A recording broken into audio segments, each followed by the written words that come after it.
Marques e estou de volta para mais um papo reto e direto com uma personalidade que é destaque no cenário jurídico de Mato Grosso. Além do YouTube, onde você nos assiste, este episódio está na íntegra e em formato de áudio, também disponível nas principais plataformas de podcast. Procura a gente então no Spotify, no Deezer e no Apple Podcast.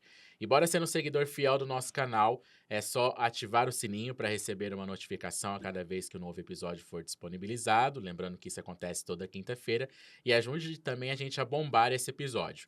Deixe a sua opinião nos comentários, compartilhe e curta também este vídeo. E se você quer saber mais informações dos nossos bastidores, saber como são as nossas gravações, segue a gente nas redes sociais. Em qualquer uma delas é só pesquisar @Olhar Direto Oficial.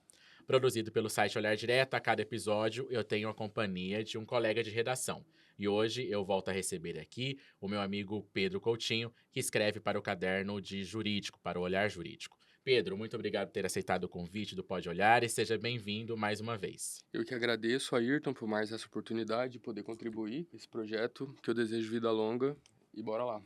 Bora lá, nossa entrevistada de hoje se formou em Direito em Cuiabá. Foi professora universitária por 10 anos e é especialista em Direito Empresarial. Além disso, é sócia do escritório Cardoso e Cardoso Advogados. Com 2 décadas de carreira na advocacia, faz parte da diretoria da OAB Mato Grosso há 6 anos. Já foi secretária-geral adjunta e vice-presidente da seccional. Também conduziu a Comissão da Mulher, advogada, e participou da Comissão Nacional de Estudos Constitucionais. O nosso papo reto e direto de hoje é com Gisela Cardoso, presidente da OAB Mato Grosso, que disputa a reeleição. E que está aqui novamente, né, doutora Gisela? Muito obrigado por ter aceitado mais este convite. E hoje, como candidata à reeleição, a gente conversou já logo no início do nosso podcast para falar um pouco sobre a instituição, sobre a administração, mas agora em um novo momento e uma nova fase, né? Muito obrigado, seja bem-vinda. Exatamente, obrigado, Ayrton, Pedro, uma alegria estar de volta, não pode olhar, né? Agora num outro momento, realmente, um momento em que nós já demos início à campanha para as eleições da OAB agora 18 de De novembro. novembro, né? Então, hoje aqui é para bater esse papo num momento diferente. Doutora, foi em maio a nossa conversa e lá a gente já perguntou e insistiu, né, Pedro, para a senhora, para saber se a senhora disputaria ou não a reeleição já há alguns meses, mas já se movimentava, já era um assunto dos bastidores. A senhora falou que seria uma candidatura natural, mas que ainda ia pensar, que não podia confirmar se ia ser candidata ou não.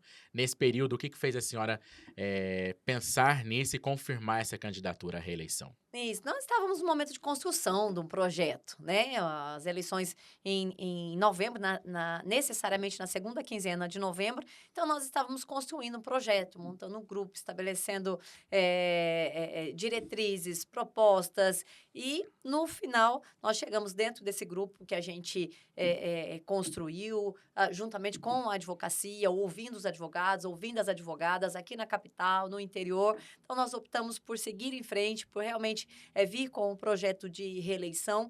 E é um projeto de reeleição que, apesar de ser um projeto de reeleição, é um projeto muito novo. É um projeto que traz uma nova configuração, é um projeto que traz uma nova formação, que traz uma proposta de uma chapa com 83% de renovação, e em cima de tudo aquilo que a gente acredita, em cima de tudo aquilo que nós estamos trabalhando e pretendemos avançar para a advocacia mato-grossense. Doutora, o que na avaliação da senhora pode ser apresentado e justificar um novo mandato da senhora? Quais são as ações que nesse triênio foram apresentadas e foram realizadas que podem justificar aí o voto de confiança novamente dos advogados de Mato Grosso na senhora, na sua chapa? Nós estamos encerrando uma gestão de muito trabalho, de muita entrega para a advocacia. Nesses quase 3 anos, nós conseguimos entregar muito serviço, nós conseguimos avançar em muitos pontos da advocacia, junto com a advocacia mato-grossense. Algo que nós fizemos e que, para mim, sempre foi muito importante buscar e trabalhei desde o primeiro dia para isso, foi uma aproximação com a advocacia, trazer mais o advogado, a advogada para dentro da ordem, para participar da instituição. E eu acho que naquela ocasião eu até comentei com vocês um projeto que nós temos que chama OAB Presente. Eu tive a oportunidade de estar nos escritórios, de visitar quase 300 escritórios. Foram 298 escritórios, empresas com jurídicos ou órgãos públicos visitados durante esse período. Isso me permitiu conhecer a advocacia mato-grossense nas suas mais diversas características. Tive a oportunidade de estar nos escritórios mais simples, com os advogados mais jovens, até os escritórios maiores, mais renomados, entender ali as necessidades diferentes, e isso nos permitiu, além de avançar muito na gestão, construindo ferramentas adequadas àquelas situações que nós identificamos, nos permitiu também entender as necessidades da advocacia para projetar um novo mandato. Nós avançamos muito também no que refere-se a esse chamado da advocacia para dentro da OAB. Nós aumentamos o número de participantes de advogados nas nossas comissões. Hoje nós temos 3.740 advogados participando das comissões. Então, nós percebemos que a advocacia realmente veio participar.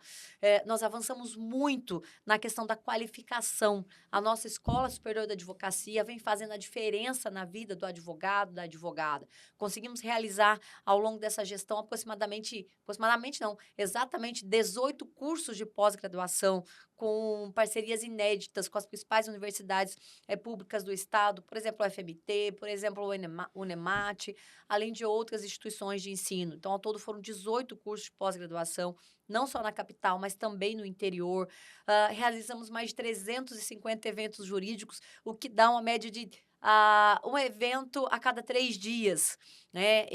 Conseguimos certificar mais de 18 mil advogados, estudantes, com mais de 30 mil inscritos. Então, a nossa escola avançou muito e nós pretendemos continuar oferecendo cada vez mais a capacitação para a advocacia.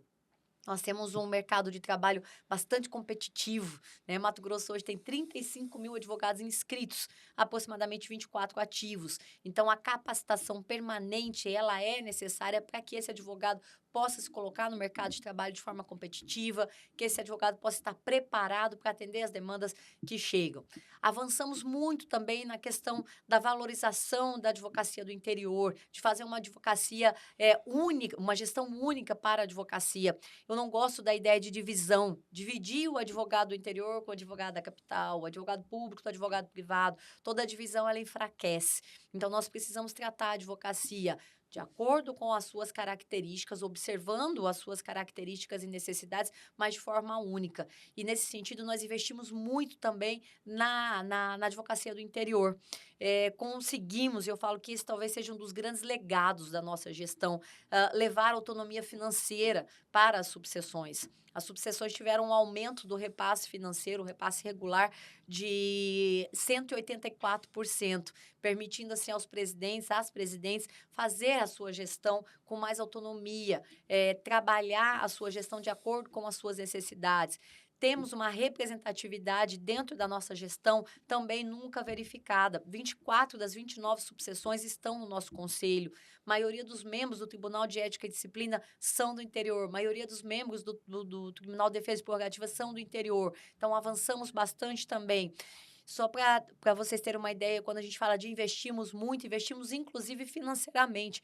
O interior, ele nos dá, a título de arrecadação, aproximadamente 10 milhões, da última vez que eu conferi, que eu verifiquei. E nós devolvemos para a advocacia do interior aproximadamente 14 milhões, né, em investimentos, em repasses, em funcionários, enfim. Então, esse também é o nosso reconhecimento. Maior do que foi arrecadado, maior do foi que investido de foi volta, né? devolvido, exatamente. Então, essas são algumas das situações que nós conseguimos avançar, mas que nós entendemos que podemos avançar ainda. E agora, com outras pessoas participando, com outras ideias vindo a colaborar com o projeto. Então, é por isso que nós entendemos que o projeto de reeleição, ele é hoje um projeto que tem o foco no fortalecimento, volto a dizer, da advocacia, da valorização da advocacia, e por isso estamos aqui perante a advocacia mato-grossense pedindo esse voto de confiança. Esse gancho da questão dos advogados do interior e a participação também na diretoria é um assunto que a gente quer abordar mais profundamente, mas um pouquinho mais para frente da nossa conversa. Doutora, relembrando ainda o primeiro episódio, a primeira vez que a gente conversou, a senhora falou que até refutou a possibilidade de um racha no grupo que elegeu, esteve com a senhora na eleição em 2021 e que no começo do ano já era alguma coisa ventilada e falada, né, desse racha desse grupo. A senhora falava de que queria trabalhar pela união desse grupo.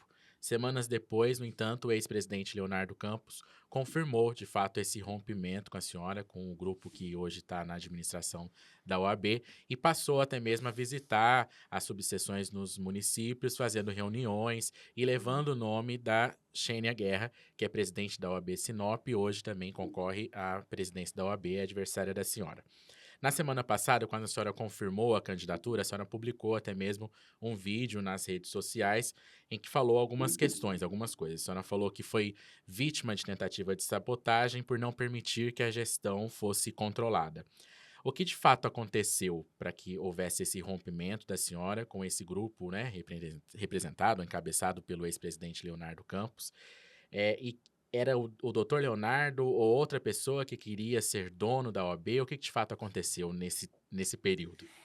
Na verdade, os grupos políticos, eles se movimentam, né? Então, foi um grupo que, em determinado momento, nós realmente tínhamos ali objetivos que eram comuns, a gente idealizava a realização de muita coisa para a OAB, então foi bastante importante. No decorrer da gestão, as coisas começaram a mudar, exatamente quando eu comecei a me posicionar, exatamente quando buscavam-se tomar as decisões no meu lugar. Então, e isso fez com que as relações começassem a estremecer, né? A ponto de, num determinado momento, sugerirem que eu transferisse a coordenação política da gestão para aquele grupo. E aí, realmente, não deu mais certo, né? Então, Mas diretamente a pessoa do ex-presidente diretamente, Leonardo sim, Campos? sim. Ele que fazia pessoalmente essa pressão? O Léo é o líder desse grupo, e aí registro aqui que hoje nós temos mais divergências políticas do que convergências, mas não refuto, também não nego que nós trabalhamos juntos por muito tempo. Mas, naquele momento, realmente havia uma intenção de assumir, de alguma forma, a gestão, a coordenação política, como foi dito, e eu sempre me posicionei. Sempre respeitei, sempre conversei, sempre ouvi. Como eu disse daquela vez, eu sou do diálogo.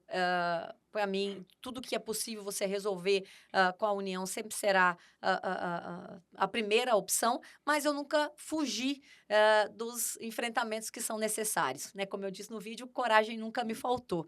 Então, ali, ou eu me submetia a decisões de outras pessoas, ou eu me posicionava. Então, eu optei por me posicionar e terminou levando, então, ao rompimento do grupo político, à formação de um novo grupo, de novos grupos, e estamos aí hoje. Que decisões a senhora poderia citar que houve essa tentativa de que fosse uma decisão diferente, ou que a opinião, ou o poder que a senhora tem, né, como presidente, não fosse respeitado? Na verdade, o dia a dia da gestão, algumas conduções, né, que tentavam tomar de uma forma com que eu não concordava, essa questão mesmo vamos assumir a coordenação política, precisamos que você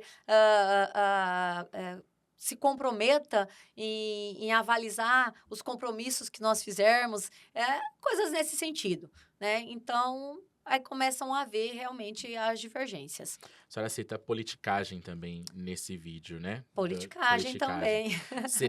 É algo relacionado, ou seria algo relacionado a uma tentativa de viabilização ou viabilidade política do ex-presidente Leonardo, até mesmo não só a questão política eleitoral, de buscar um cargo eletivo, mas também talvez pavimentar um caminho para a vaga de desembargador no Tribunal de Justiça? Foi algo nesse sentido também, essa A politicagem? politicagem, ela acontece de várias formas, né? Ela acontece dentro da política, ela buscando a política partidária, ela acontece dentro de um sistema, ela acontece quando você utiliza-se do sistema alcançar um cargo. Então, a politicagem de forma geral, sim, envolvendo questões vinculadas a direcionamento para as eleições do quinto.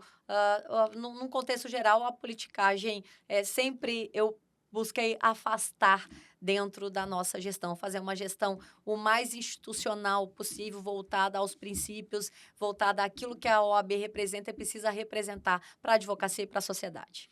Doutora, a senhora já deixou claro que essa nova chapa tem aí 83% de renovação. Então, apesar de ser uma candidatura de reeleição, a senhora também prega a renovação dentro da OAB, né? Mas muitos advogados, muitos adversários da senhora não concordam com isso. Acredita que, apesar do rompimento com o Leonardo e com o Francisco Fayad, a senhora ainda faz parte desse grupo hegemônico que comanda a ordem há alguns anos, né? A senhora de fato não acredita que seria necessário uma renovação clara de alguém que talvez nunca tivesse participado desse grupo que é hegemônico dentro da ordem? Na verdade, o rompimento, ele fica muito claro, é só você analisar as chapas, né? Não há dúvida quando você analisa uma chapa e outra da questão do rompimento. E aí, quando eu falo em 83% de renovação, isso dá o ar do que realmente eu acredito. Eu acredito na oxigenação. Tanto que dentro da diretoria, hoje eu sou a única diretora que volta como diretor. Os outros 4 nunca ocuparam o cargo de diretoria. O Conselho Federal que a gente apresenta, os candidatos, os 6 nunca participaram do Conselho Federal. A Caixa de Assistência veio com uma diretoria com 100% renovada, que nunca foram diretores. Mas nós temos ainda ali dentro do Conselho pessoas que são importantes, pessoas que têm a experiência. É necessário também você trazer a experiência para dar o apoio, para dar a orientação, mas sempre com essa renovação, com novas ideias. E isso, Ayrton, foi também um dos motivos do rompimento, né? Aquele grupo era um grupo que era muito fechado. A chapa hoje deles mostra isso, né? As mesmas pessoas ali ocupando os espaços de direção, de destaque, as mesmas pessoas ali Trocando só no Conselho Federal, o nas lugar, né? diretorias, mudam a diretoria da Caixa para uma diretoria da OAB, mudam o Conselho Federal. Então, dentro desse contexto, é também um dos motivos que levam ao rompimento. Eu sempre acreditei que novas pessoas precisavam vir, né? E estamos trazendo essas novas pessoas que se apresentam com muita vontade de trabalhar, que se apresentam com novas ideias em benefício da instituição. Então, o grupo é um grupo renovado, a chapa é uma chapa oxigenada. Tenho amigos em todas as 3 outras chapas. Nós somos a advocacia aqui de Mato Grosso, acabou a eleição, voltamos todos a ser advogados, e isso é que me deixa triste quando você vê um monte de ataques pessoais por aí, né? Mas o grupo político hoje, que eu faço parte, o grupo político hoje que caminha comigo, não é aquele grupo político que caminhou outrora. Doutora, em 2021, quando a senhora disputa a outra eleição, o cenário era diferente. A senhora disputava só com o Pedro. Hoje a gente vê um aumento aí no número de chapas, né, até com uma quarta via. Na leitura da senhora para essa atual eleição, acredita que vai ser mais difícil por esse aumento de personagens na luta, na disputa, ou vai ser mais fácil pelo fato de que a senhora busca a reeleição? Eu acho que não tem eleição fácil, né? Não tem eleição fácil. A eleição, ela se decide voto a voto, a eleição se decide no último minuto. Então, é um cenário diferente, como você diz, mas não tem nada de mais fácil, né? Também acho que cada eleição ela tem as suas dificuldades. Aquele era um momento de polarização, hoje é um momento em que tem outras opções com posicionamentos diferentes. Uma defende uma questão de advocacia do interior e capital, o outro defende uma renovação, quando na verdade traz na chapa o retrocesso do que já foi, né? O outro surge depois de ter estado um pouco em cada chapa. Então, cada um tem um cenário diferente. São 3 grupos diferentes, 4, né, Uhum. com o meu, e uma eleição diferente, mas com certeza não é mais fácil. E esse cenário plural, com 4 vias, será que não demonstra um descontentamento da advocacia com a atual gestão?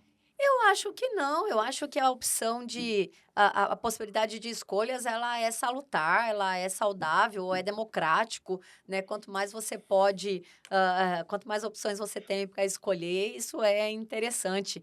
Então, ao contrário do que eu vi outro candidato, manifestando, eu acho que a pluralidade de chapas, ela não representa, descontentamento ou contentamento, na verdade, ela representa pessoas que querem fazer parte, que querem disputar a diretoria, né, a direção da OAB e parte do processo democrático também. Doutora Gisela, em 2021 a senhora foi eleita por uma diferença aí de 637 votos, né? Sendo que na capital a senhora foi a menos votada. Aqui em Cuiabá a senhora recebeu 1.753 votos contra 2.218 de Pedro Paulo. Na sua avaliação, o que foi primordial? O que resultou nessa diferença de votos? No porquê que a senhora foi derrotada em Cuiabá? E como que está o trabalho agora para que esse cenário seja diferente, a senhora seja a mais votada aqui? Arthur, era uma eleição, como eu disse, bastante diferente. A gente tinha ali uma polarização de duas chapas e eu vinha de um grupo que estava há algum tempo ali já, inclusive sucedendo um presidente de chapa única.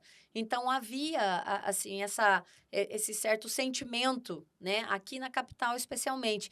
E era uma situação, um período muito difícil, uma gestão de pós-pandemia, uma eleição Uhum. de pós-pandemia. Então, todos os advogados, assim como a maioria dos profissionais daquela época, tiveram muita dificuldade, ninguém conseguiu ganhar dinheiro, todo mundo passou perrengue, né? Tem advogados aí que estão pagando conta da pandemia até hoje, Até hoje, né? profissionais de todas as áreas pagando conta da pandemia até hoje. Então, aquele advogado que se sentiu que passou essas dificuldades, né? Ele vê uma possibilidade, ou ele vê uma promessa de que se mudar a gestão da OAB, você vai começar a ganhar dinheiro, vai. Então é algo meio que, como que a gente pode falar? É sedutor, né? Então, neste momento, a oposição nesse sentido é sedutor. Então, a gente via ali muita gente realmente que pensava, buscava uma mudança no seu trabalho, na sua forma que estava com a dificuldade que estava de ganhar dinheiro. Então, de repente, viu uma opção. E isso é maior na capital quando você tem maior número de jovens advogados, por exemplo, que entraram naquela época, que não conseguiram trabalhar. Os jovens advogados naquela gestão fizeram o compromisso da OAB através do Zoom e pegaram a sua certidão no Olha drive-thru. só. Essa pessoa não conseguiu trabalhar, ela não pôde participar da gestão, ela não conheceu a gestão, né? Mas foram várias circunstâncias. Agora, o que eu vejo hoje, o que mudou? Nós temos, como eu falei, desde o início da gestão, buscado fazer essa aproximação com a advocacia. Estive em vários escritórios, dos bairros, conversei com o advogado, trouxemos o advogado para dentro da ordem, fizemos o possível para esse advogado fazer parte da gestão, que o que não aconteceu naquela, exatamente porque estava todo mundo de portas fechadas, porque estava todo mundo afastado. Então, hoje eu vejo uma advocacia muito mais participativa, eu vejo uma advocacia muito mais inteirada com o sistema, participando, como eu falei, dos nossos cursos, das nossas comissões. Então, eu vejo um cenário hoje bem diferente da eleição de 2021. Doutora Gisela, voltando a falar um pouco sobre essa questão da divisão, né, advogados do interior e advogados da capital, a gente viu que antes mesmo desse período eleitoral já foi um forte discurso, né, essa acusação de que a atual gestão não abre espaço para essa participação dos advogados do interior e que é necessária até mesmo uma paridade nas chapas que disputam a direção da OAB agora em novembro. Como que a senhora vê de fato esse discurso? Há fundamento para questionar a participação dos advogados do interior na direção, na tomada de ordens da OAB ou não? É só uma questão mais eleitoral, política de agora? Eleitoreira, né? Na verdade, é um discurso eleitoreiro, porque a nossa gestão, essa questão da maior participação, ela surge dentro da nossa gestão. Eu falei para vocês, nós temos hoje 24 dos 29, de 24 conselheiros de 29 24 subseções de e 29 29 representadas no conselho. Maioria dos membros do Tribunal de Ética são do interior. Maioria dos membros do Tribunal de Prerrogativas são do interior. Acabei de contar para vocês o investimento que nós fizemos no interior. Então, falar que a gestão não abriu portas para o interior é uma falácia, na verdade. É a vontade ou é a tentativa de levar uma informação errada, uma informação falsa para a advocacia, para tentar obter um voto enganando o advogado. Mas a advocacia participou, a advocacia tem visto, a advocacia tem acompanhado a gestão, muito presente. Eu estive, Ayrton, em municípios que nunca receberam um presidente da seccional. Eu estive, por exemplo, em Nova Monte Verde, que fica a quase 1.000 quilômetros de distância daqui. Eu estive em Paranaíta, eu estive em Carlinda, São José do Rio Claro, municípios que não são sedes de subseção, mas que tem advogado, Terra Nova do Norte, conversando com a advocacia. E isso me traz a segurança, né? Não só a minha presença física, mas, sobretudo, a presença da instituição nessas localidades. A ESA levou curso para 24 das 29 subseções do Estado. E só não levou para as 29 porque não foi demandada, porque o presidente de lá, eventualmente, não solicitou, não demandou, não apresentou projetos, né? E outra coisa, eu sempre falo, eu vim do interior. Eu sou de colíder, eu conheço a realidade do interior, eu me criei no interior. Minha família mora no interior. Eu tenho uma irmã advogada que mora em Sinop, eu tenho um irmão que mora em Nova Bandeirantes, que é quase 1.000 quilômetros de distância daqui também. Então, falar que eu abandonei o interior é, no mínimo, incoerente com a minha história e com tudo que a nossa gestão tem realizado. E como que essa chapa foi pensada? Até mesmo a questão de paridade de advogados do interior e da capital ainda não é uma regra, uma obrigação, Não é mas já obrigação, sim. foi pensado para atender também A essa nossa demanda? chapa hoje, ela atende, ela está quase que 100% observando a paridade, uma ou outra subseção que não...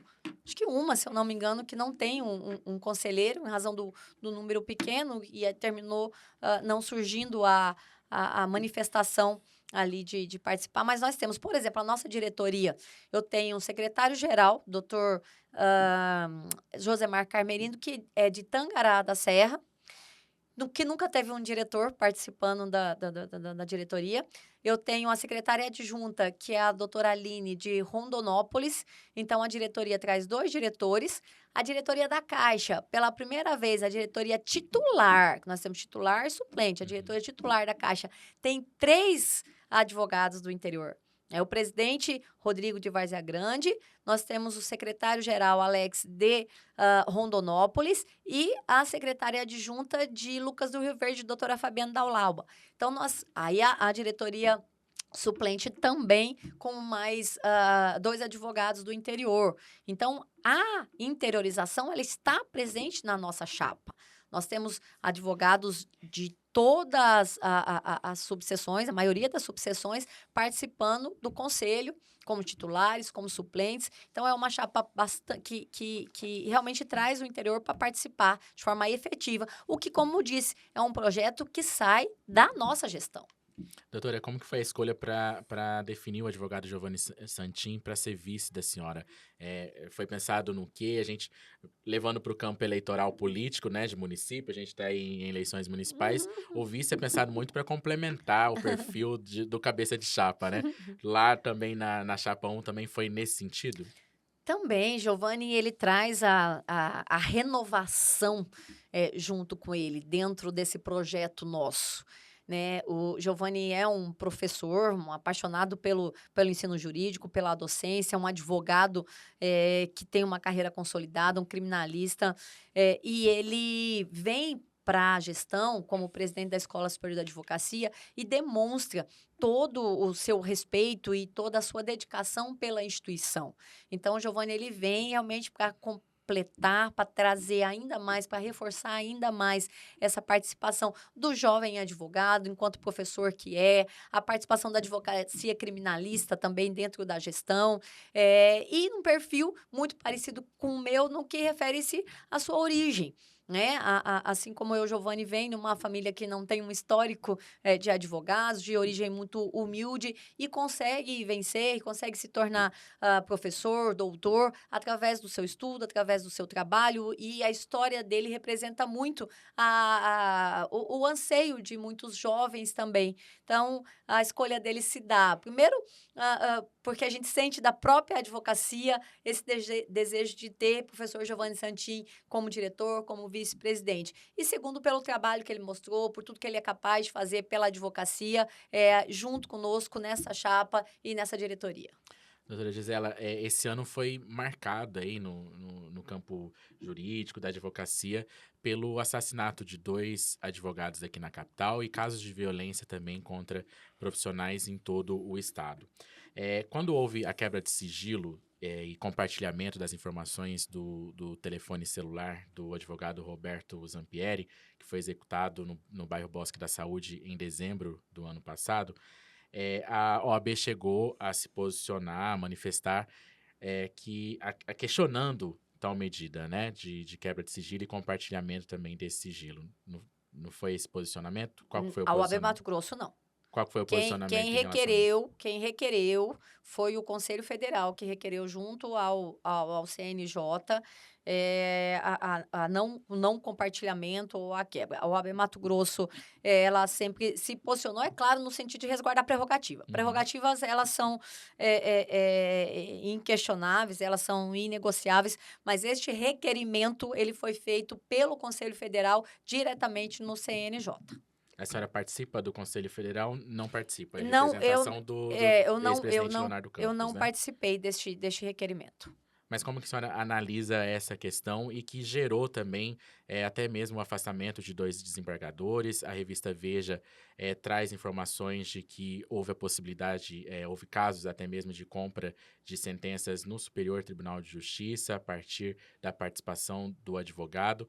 E a senhora acredita que, de fato, esse compartilhamento pode representar um risco à prerrogativa dos advogados? Não. Uma coisa é o sigilo profissional. O sigilo profissional, advogado-cliente, ele precisa ser preservado, em qualquer hipótese. Então, no que refere-se ao sigilo profissional que está naquele celular, advogado, cliente, em qualquer outra, dentro do seu escritório, dentro do seu computador, ele precisa ser preservado e isso a lei garante. A outra coisa é a investigação de crimes, o próprio assassinato do Roberto Zampieri. Uhum. Então, hoje, é evidente a necessidade de se apurar o que realmente acontecia. E aconteceu, né? Porque nós temos aí afastamentos de 2 desembargadores, nós temos afastamento de um juiz. É imprescindível que sejam apuradas os fatos, o que aconteceu e as responsabilidades, consequentemente. A OAB pediu acesso aos autos lá no CNJ, a OAB pediu para participar. Eu entendo que a OAB não tem apenas interesse, mas tem legitimidade para acompanhar e cobrar que tudo seja esclarecido e que as responsabilidades sejam efetivamente apuradas e cobradas da mesma forma. A senhora vê que isso de alguma forma pode manchar o nome da instituição, doutora? A instituição OAB? A questão do Zampieri atuar ali, ser apontado como um lobista dentro da corte. Não, de forma alguma. Se eventualmente se comprovado que um advogado atuou como lobista ou atuou de forma ilegal, atuou de forma irregular, o advogado que é assim, ele faz ser responsabilizado nos limites da sua responsabilidade. Isso não se estende a toda uma classe, isso não se estende a uma instituição inteira. Então, se nós temos profissionais advogados que não atuam de forma correta, maus advogados, maus profissionais, nós temos isso em todas as profissões. E isso, de forma alguma, vai generalizar para a instituição. Agora, uma coisa pode ter certeza, a OAB ela vai buscar apurar todas as responsabilidades. E uma vez identificados os advogados que atuaram de forma ilegal, irregular, em desacordo com o que estabelece nosso Código de Ética e nossa respeito ao nosso Código de Ética e Disciplina, as responsabilidades e punições certamente serão buscadas. Doutor, e a gente teve também o assassinato do ex-presidente da OAB, Renato Neri, que também chocou Mato Grosso. Uhum. Foi em plena luz do dia, numa avenida super movimentada de Cuiabá, em julho desse ano. Na ocasião, a imprensa, a sociedade cobrou uma posição da OAB em referente a algumas providências que deveriam ser adotadas em relação a isso, sobretudo para trazer segurança para a classe de Uhum. advogados. O que foi feito até então pela ordem, nesse Uhum. sentido, de trazer proteção para esses advogados que têm entrado em alguns cenários de É, risco? é importante, Pedro, porque nós tivemos uma onda Foi, de violência contra advogados no Brasil, sim. né? Agora, há 2 semanas atrás, mais um advogado assassinado em Goiás. Então acho que Goiás foram 3 com esse, o Rio de Janeiro mais 2 ou 3, o Espírito Santo. Então nós tivemos uma série de assassinatos contra advogados, praticados contra advogados no Brasil. Em Mato Grosso, infelizmente, 2 advogados assassinados. A OAB Mato Grosso encaminhou para o Conselho Federal um pedido de criação de um plano nacional de proteção ao exercício da profissão, né, sugerindo, entre outras ações, entre outras medidas, até mesmo a criação de um fundo para que o advogado que encontra-se em condição de risco, ele possa ter o amparo para fazer a sua proteção. A criação da Comissão Nacional de Defesa dos Advogados, do exercício da profissão. Nós criamos aqui em Mato Grosso a Comissão de Estudos de Defesa do Exercício da Profissão. Criamos a nossa Procuradoria Especializada de Defesa de Prerrogativas, também com o viés de estar mais próximo do advogado. Então, algumas ações nós tomamos. Nos reunimos junto à Secretaria de Segurança Pública do Estado de Mato Grosso, junto com a diretoria da Polícia Judiciária Civil. Houve um entendimento no sentido de que todo advogado que apresentar a queixa, que apresentar uma denúncia de que está sofrendo ameaças no exercício da profissão, esse advogado vai ter um encaminhamento direto para uma determinada delegacia, então não vai cair, né, mais um crime de ameaça, simplesmente ele vai ter um tratamento diferenciado. Então, algumas medidas nós estamos já adotando e buscando, junto com o Conselho Federal, como disse, esse plano nacional de defesa do exercício da profissão. Doutora, todos esses casos reforçaram a defesa, no caso da liberação do porte de arma, da facilitação do porte de arma para advogados. Qual que é a avaliação que a senhora faz sobre isso? A senhora acredita que isso, de fato, pode trazer mais segurança para os profissionais da área? Eu sempre defendi o direito dessa prerrogativa. Eu acho que aquele advogado que preenche os requisitos que estão na lei, porque você tem um porte hoje, você precisa preencher vários requisitos, Uhum. né? Então, o advogado que preenche todos os requisitos e que desejar o porte de arma, eu defendo o direito dele fazer uso dessa prerrogativa. Até, como eu já disse, numa questão da isonomia do sistema de justiça. O advogado hoje é o único dos atores do sistema de justiça que não tem essa possibilidade, né? Agora, uma avaliação específica, isso vai trazer maior segurança, né? Alguns advogados se sentirão mais Mais seguros, seguros. outros não. Eu recebi um advogado do interior aqui recentemente, que pediu o porte, ele teve o porte negado. Esse advogado, ele foi ameaçado numa questão na frente do oficial de justiça, foi certificada essa ameaça, então ele estava se sentindo ameaçado, ele entendia que portar a arma traria para ele maior segurança, mas não tinha conseguido. Então, vai muito do sentimento daquela pessoa, se ela sabe manusear, se ela não sabe manusear, se aquilo vai servir para ela como realmente uma segurança ou um conforto, aí o sentimento de cada um. Eu defendo o direito de fazer uso da prerrogativa àquele que se sentir preparado, àquele que assim desejar e que preencher os requisitos que a lei Que isso é estabelece. importante, né? Essa questão do preenchimento dos requisitos, né? Exatamente. Até para que a gente não gere novos casos de violência, né? Exatamente. E, doutora, esses casos de violência contra a categoria pode, de certa forma, virar pautas políticas, talvez nesse cenário de disputa pelas eleições da ordem. Como a senhora vê isso? A senhora vê isso como positivo, como negativo? Seria uma estratégia ruim? A violência, em nenhum momento, pode ser utilizada como pauta, né, para se beneficiar de qualquer forma. A violência ela deve ser combatida. Nós temos que buscar meios de combater, nós temos que buscar alternativas. E vejo que quem tomar a violência como uma pauta politiqueira, né, realmente não vai ser bacana. O que todo mundo busca realmente são propostas, são meios para oferecer ao advogado maior segurança, projetos, e, claro, diminuir essa violência absurda que se vê hoje. Doutora, durante a campanha, esse início de campanha, a gente viu também nas campanhas adversárias uma acusação ao presidente da Comissão de Defesa dos Honorários da OAB, o doutor Alexandre Salvatierra, que ele foi acusado de defender a retirada de advogados dos juizados especiais. Ele fez um vídeo, né, um posicionamento em relação à instrução normativa do Tribunal de Justiça que permite cidadãos que se interessem, que busquem os juizados, podem propor essas ações sem a presença de um advogado. E isso foi apontado como uma defesa por parte da atual administração.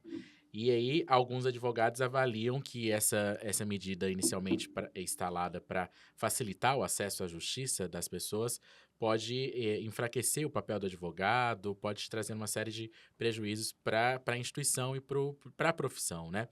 Qual que é a posição de fato da direção da OAB atual e a posição da senhora em relação a esta questão, a possibilidade de entrar com ações no juizado sem a presença, sem a participação de um advogado? Na verdade, esse ataque que o professor Alex Salvatierra sofreu, para mim, foi uma das coisas mais bizarras que eu vi nessa pré-campanha. Alex é professor, Alex é um advogado experiente e ele grava um vídeo onde é feito um recorte, um momento em que ele explica o que a lei fala. Na verdade, ele não defende em absoluto a atuação, o acesso à justiça sem a participação do advogado. Ele apenas explica o que a lei, desde 95, garante. O ius postulandi, a possibilidade de se postular sem um advogado nos juizados especiais. Isso está na lei. Então, no primeiro momento, ele explica o que a lei estabelece e, no segundo momento, e aí vem a desonestidade, né? No segundo momento do vídeo, que é recortado, ele explica que a participação do advogado no processo ela é indispensável para trazer segurança para o cidadão, para trazer segurança àquele que busca o direito, porque o advogado ele tem um conhecimento técnico, o advogado ele vai saber conduzir o processo da melhor forma possível. Então, na verdade, houve um recorte de uma fala, retirando um trecho onde ele falava o que a lei estabelece. Não é ele que estabelece, e não é ele que cria, e não é o Tribunal de Justiça que cria, é a lei. E, na sequência, ele fala da indispensabilidade do advogado dentro de qualquer processo. O ius postulandi, ele existe na lei do juizado especial, existe na Justiça do Trabalho, mas na prática não é recomendável, muito pelo contrário, né? O que se espera é garantir a todo cidadão o direito, né? A defesa a defesa mais ampla daquilo que ele postula. E isso se dá através do advogado. Então, nós somos absolutamente favoráveis e nós defendemos a participação do advogado em todo e qualquer processo, seja judicial, seja administrativo, com o objetivo, inclusive, de resguardar o direito daquela pessoa, daquele cidadão que o contrata. Doutora Gisela, a senhora até falou no início do nosso episódio sobre essa questão dos repasses que são feitos às subseções, às subseções municipais, né? Como que isso, de fato, foi possível durante esse triênio, de aumentar esses repasses e dar mais autonomia também para essas subseções e fazendo com que elas não dependam tanto da seccional, né? Eu participo da ordem há muito tempo. Sempre fui membro de comissão, eu fui relatora do TED, de alguma forma eu sempre tentei dar a minha contribuição. Mas participei de 2 diretorias. E todos os colégios de presidente eu ouvia o reclame dos presidentes para aumentar os repasses. O presidente que precisasse fazer, como eu disse, um café da manhã para o Dia das Mães, por exemplo, ele precisava vir aqui na seccional para pedir, para passar o pires, como a gente brinca. E ficava sempre ali devendo aquele favor. No início da gestão, eu reuni com o nosso diretor tesoureiro, com a diretoria, e falei, eu tenho o desejo de mudar isso, de aumentar o repasse financeiro. Então, foi encaminhado para o Conselho Seccional uma proposta de alteração do orçamento, porque a gente precisa primeiro a aprovação do orçamento. Então, essa proposta de alteração orçamentária foi para o Conselho Seccional. O Conselho Seccional aprova o aumento e aí nós levamos para o Colégio de Presidente. Nós temos até esse limite agora para trabalhar. Vamos fazer, então, o verdadeiro orçamento participativo. Os presidentes se reuniram e ali, juntos, nós decidimos como seria feito o aumento deste repasse. Então, a gente consegue avançar nessa pauta, passando pelo conselho, passando pelo colégio e chegando no que a gente tem hoje, nessa autonomia financeira.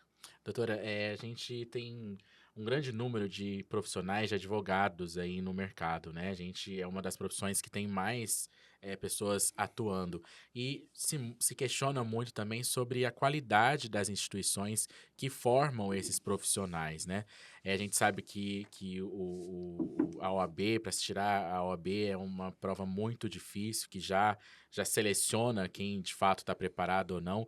Mas como que a Ordem em Mato Grosso acompanha esses casos, essas instituições, e qual que é a atuação que a Ordem pode ter também para garantir que essas instituições formem profissionais capacitados? Nós temos a nossa comissão do ensino jurídico, assim como o Conselho Federal tem no âmbito nacional, que atua, busca junto ao MEC sempre as garantias do ensino jurídico de qualidade. Aqui a gente participa, eu pessoalmente, inclusive, participo muito das ações junto às universidades, levando a ordem também, falando sobre a advocacia. Mas é algo que a gente não pode, em momento algum, deixar esquecer ou deixar de cobrar. O ensino jurídico de qualidade, ele é necessário porque é uma segurança para a própria sociedade. O advogado, ele é responsável por representar pessoas, muitas vezes defendendo aquilo que ela tem de mais precioso na vida. Então, quando você deposita em um advogado a confiança para te representar, aquela pessoa ela tem que ter minimamente o conhecimento para não colocar em risco o direito daquele cidadão. Então, o exame da ordem, ele é, sim, uma forma de fazer uma peneira, vamos assim dizer, né? De trazer aquele profissional que tem hoje o conhecimento básico para poder vir para o mercado de trabalho.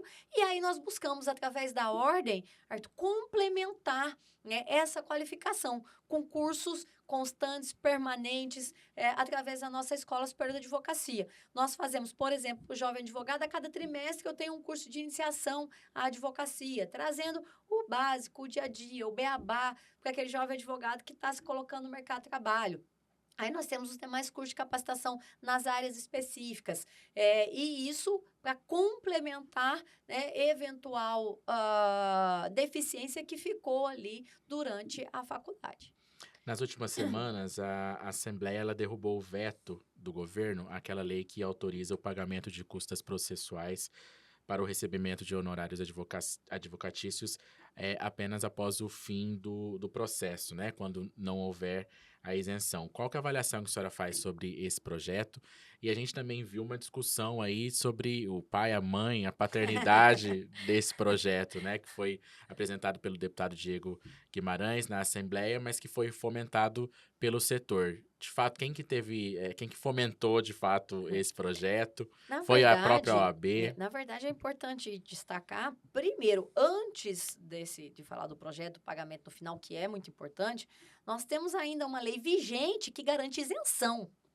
Então, a princípio, a OAB quer manter a vigência dessa lei, que está com uma DIP proposta pelo Ministério Público do Estado de Mato Grosso, questionando a sua constitucionalidade, ao argumento de que não houve previsibilidade financeira quando da instituição da lei. A lei tem vigência há mais de 5 anos. Aí o Ministério Público, com todo o respeito que merece, vem agora, né, depois de 5 anos, questionar a isenção de custas e execução dos honorários advocatícios. Então, primeiro, o que nós buscaremos, o que nós estamos defendendo, já habilitamos nessa ADIM, é a improcedência dessa ADIM para garantir a lei que estabelece isenção de custas para os advogados nos processos de execução de honorários. E aí, Ayrton, é importante você destacar que o advogado é o único profissional que, nessas situações, ele precisa entrar com uma ação para poder receber a sua remuneração. Então, não é justo o advogado que trabalhou dentro do processo, ao final ele tem direito a receber, aí ele vai precisar entrar com uma ação e pagar para poder receber a sua remuneração. Então, é um tanto quanto inadmissível. Quanto ao projeto de lei, então, em não prevalecendo a lei que garante a isenção, o que nós vamos lutar para que ela prevaleça, é interessante, então, que se permita, pelo menos, o pagamento ao final.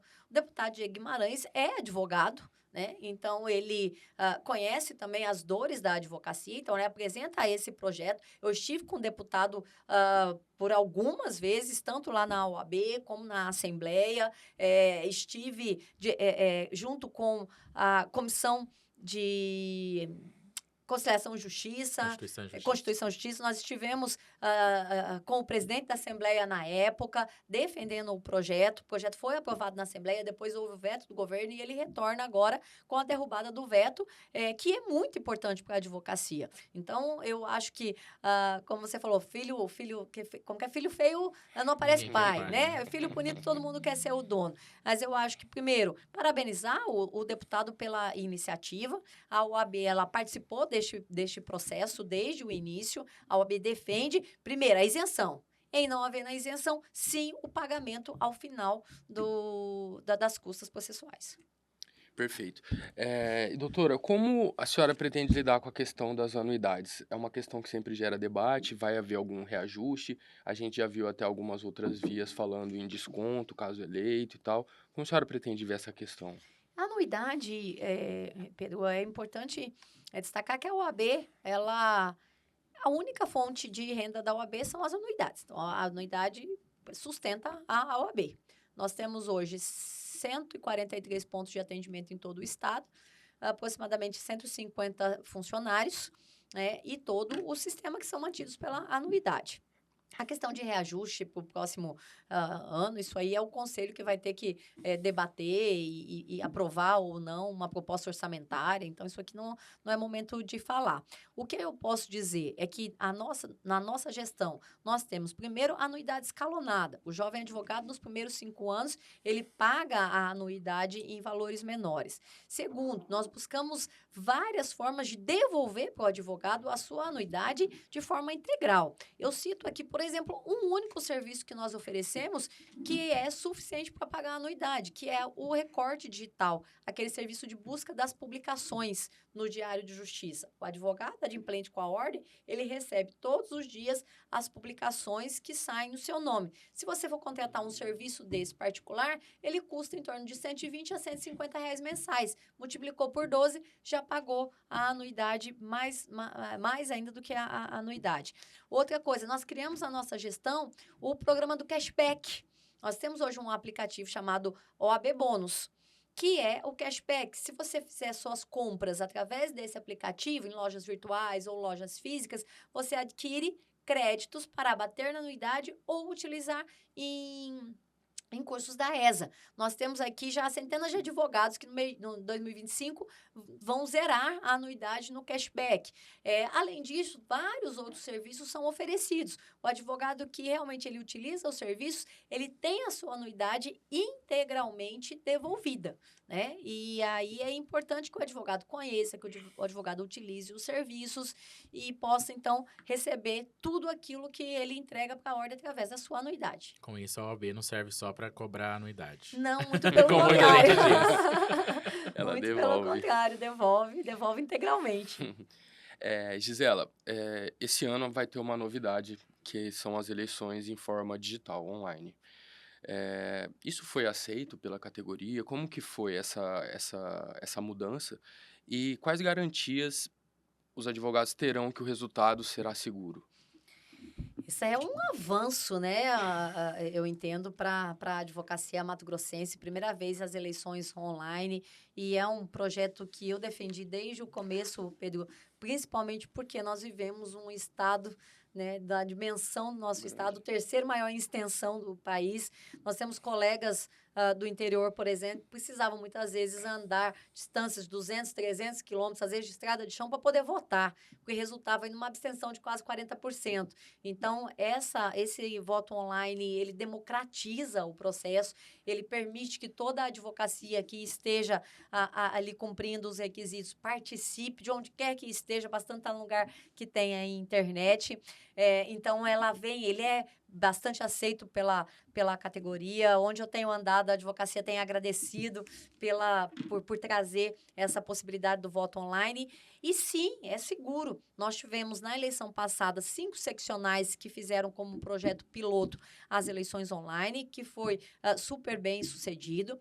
Então, a OAB Mato Grosso hoje ela contrata a empresa Web Votos, que é homologada pelo Conselho Federal, que já realizou nas outras seccionais e que realizará em quase todas as seccionais, salvo engano, são 17 que farão esse ano. E a gente já contrata também a auditoria externa. Então, é um processo que ele tem a empresa recomendada, homologada e a auditoria externa para fazer a auditagem, para garantir que seja tudo feito de forma transparente e o resultado das urnas reflita a vontade da advocacia. E de forma rápida também essa De forma apuração, né? rápida. É um avanço, né, Arthur? A gente pensar hoje no mundo tecnológico, nós estamos vivendo o processo judicial eletrônico, nós estamos vivendo a era da inteligência artificial. Então, levar a advocacia a essa modernidade, a possibilidade de todo mundo participar do processo eleitoral, realmente é algo que nos deixa muito, muito feliz em poder democratizar ainda mais esse processo.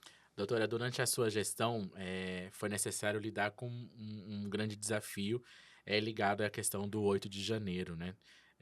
Onde muitos mato-grossenses estavam lá e que viraram réus em processos no Supremo Tribunal Federal, foram presos, respondem, alguns já foram até condenados, e se houve de forma muito forte uma discussão sobre as prerrogativas dos advogados, uma dificuldade dos profissionais também atuarem na defesa dos seus clientes e até mesmo uma confusão da atuação de advogados com a questão da defesa da democracia de fato, né? Uhum. Como que a senhora avaliou o desempenho da OAB, da sua gestão, dentro desse desafio? A senhora acredita que os advogados foram contemplados, estão satisfeitos com a atuação da ordem na defesa, especialmente das prerrogativas? Arthur, a OAB Mato Grosso foi uma das primeiras, uma das únicas, na verdade, a se posicionar no que refere-se às garantias constitucionais dos advogados, as prerrogativas dos advogados, as garantias constitucionais daqueles cidadãos que estavam ali respondendo, né? Essa situação de dificuldade de acesso no processo, isso é absurdamente lamentável, né? A gente não pode admitir, em forma alguma, que o advogado não tenha acesso ao processo, que o cliente não tenha acesso ao processo. Eu me recordo que quando houve aquela situação dos bloqueios de bens, empresas tendo suas contas bloqueadas às vésperas de pagar a folha de pagamento, o AB Mato Grosso foi uma das primeiras que se movimentou.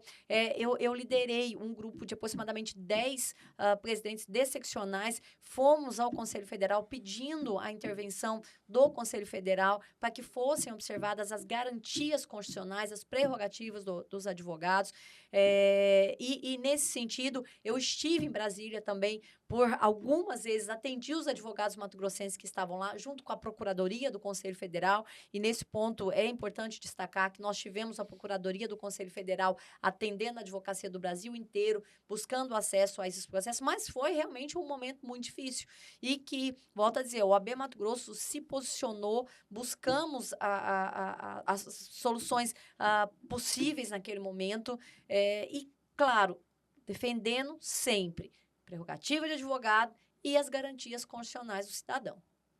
Doutora, a gente já está chegando ao final do nosso episódio, mas para a gente terminar, eu gostaria que a senhora falasse, caso reeleita, como que a senhora planeja administrar a OAB por mais 3 anos, dentro de eventuais divisões dentro da instituição, entre a classe, né? A gente vê a eleição bastante dividida em 4 grupos. A senhora acredita que isso pode se refletir num próximo mandato? E como que a senhora pensa em trabalhar para reunir todos esses advogados, todos esses grupos, para o bem da própria instituição, né? Que divisões nunca são positivas. Primeiro, Arthur, eu acho assim, que quem se coloca à disposição, quem concorre pensando na classe, pensando na instituição, pensando na advocacia, esse advogado, passadas as eleições, ele volta a ser advogado e vai fazer parte do mesmo sistema e vai contribuir. Eu penso dessa forma, né? Agora, aquele que está concorrendo com objetivos pessoais, com objetivos escusos, com interesses outros que não são a advocacia,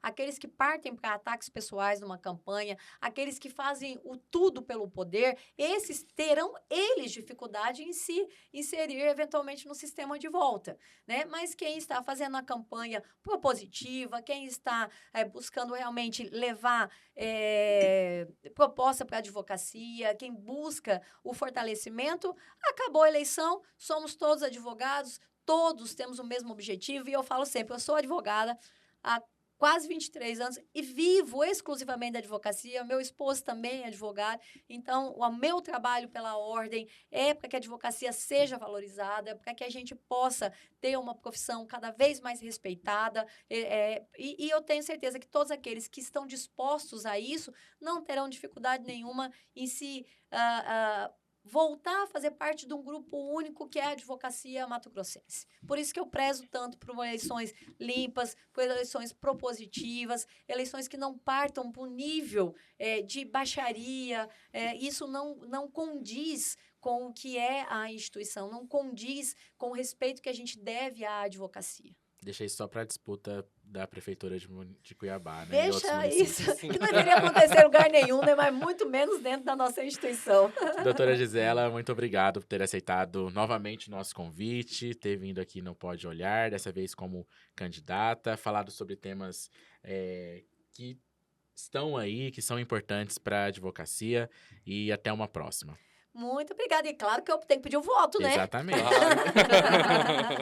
A gente não é advogado, mas tem muita gente ouvindo. Para os advogados que estão acompanhando, né? Pedir mais uma vez o apoio, que eu pedi, convidá-los para caminhar conosco neste projeto, um projeto que quer avançar, continuar avançando com a nossa instituição, que vem com um grupo oxigenado, que vem com pessoas que buscam sempre o fortalecimento da advocacia. Então, para tudo isso, eu peço aí o voto para a Chapa 1, Gisela Cardoso, Giovanni Santin, presidente da OAB Mato Grosso.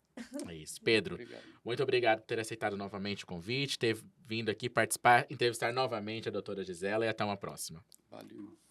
Eu vou ficando por aqui, mas você acompanha a repercussão deste episódio no nosso portal. É o www.olhardireto.com.br. E segue a gente nas redes sociais. Em qualquer uma delas é @olhardiretoOficial. E não esquece de ativar o sininho para ser notificado no próximo episódio. Até a próxima semana, quando eu volto com mais um papo reto e direto. Tchau, tchau.